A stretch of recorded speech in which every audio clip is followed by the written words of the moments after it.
No, welcome. In this episode, we are going to learn how to make sentence about yourself in Igbo language. So this is just about why when you want to talk about yourself. The first thing to know is starting any Igbo sentence about yourself, a or e starts the sentence. If you have not learned verbal harmony, please go down to my video and learn that. You will understand why this is so. A start a sentence if the verb coming immediately have any dotted vowels, which is light vowel sounds. But if the verb that is coming after, whether is to be verb or action verb, have undotted vowels, which are the heavy vowels, that means e starts the sentence. Please pay attention to this. So a and e must start any sentence that have to do with present continuous or future tense, which is what you're doing now or what you do tomorrow or next. Let's see examples here. Anam aga ahia, which is a present tense. I'm going to the market. As you can see, a is standing two places. Is starting the sentence and is standing close to the ga, which means to go, giving it a harmony. That is what a is doing beside the verb to go. But you can see that a started the sentence just like I said, because the next verb beside it have a, which is a light vowel. Hope you're understanding what we are trying to say.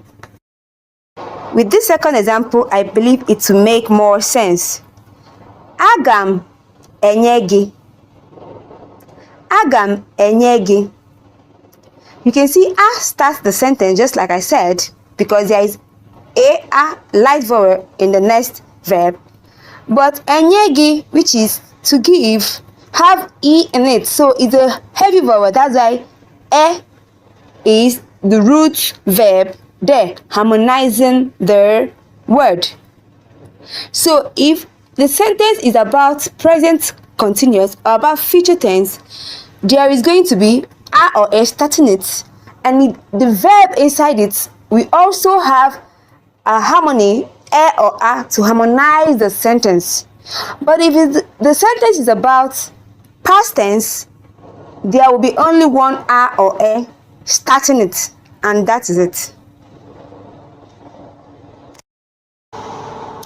So if the sentence is in the past, a or e stays close to the verb, the past verb, and that is it. It starts it and the verb follows immediately. So you won't have to add a harmony to any other verb, because the verb comes immediately after the a or e.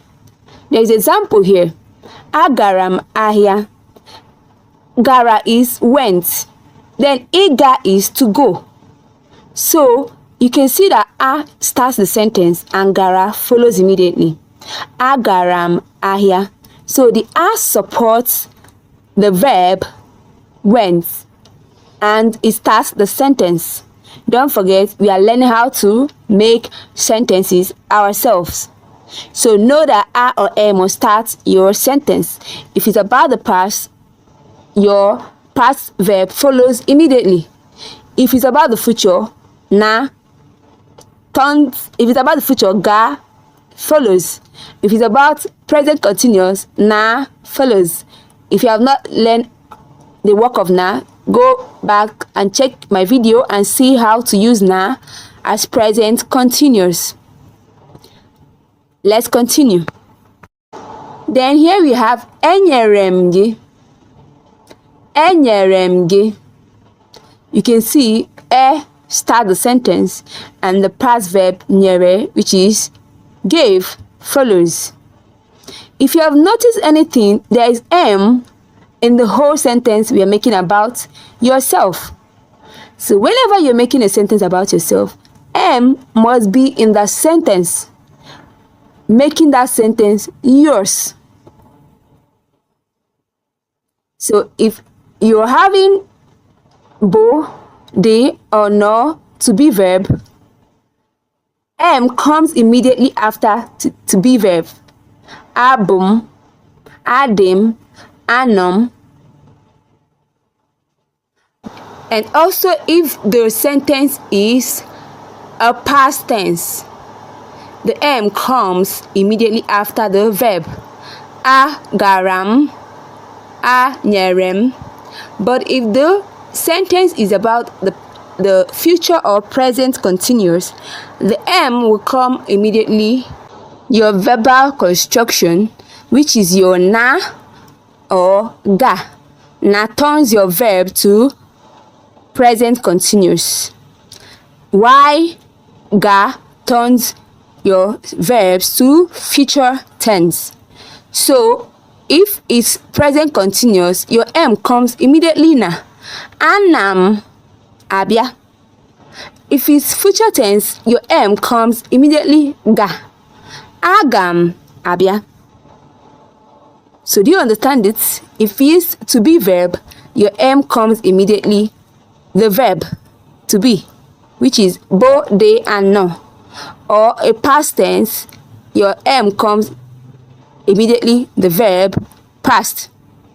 But if it's not that, if it's present continuous or future tense, your m comes immediately after the verb construction, before the verb itself.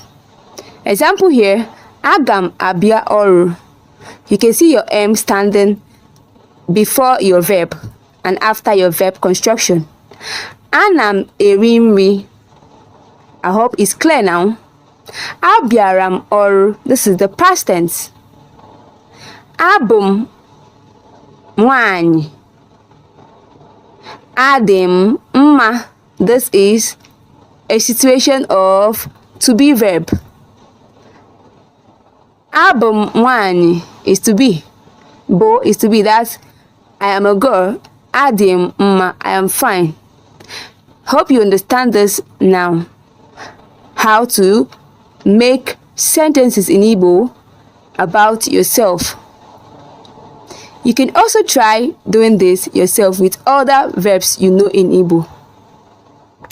Now you can make a pause and try to translate this in Igbo. Make the sentences that is in English here in Igbo language using the sentence construction you have already learned right now. I've already written down what is Oloka, which is church, and fair, which is Ocha, to help you translate the rest. Jisike Nukwenyi Igbo, I know you can do this. Congratulations for learning Igbo so far. So thank you very much, Daluwiene, for watching and supporting my channel. Keep subscribing, liking, and sharing. Kemesiano Ndinkim. For any question, please write it down in my comment section. Bye.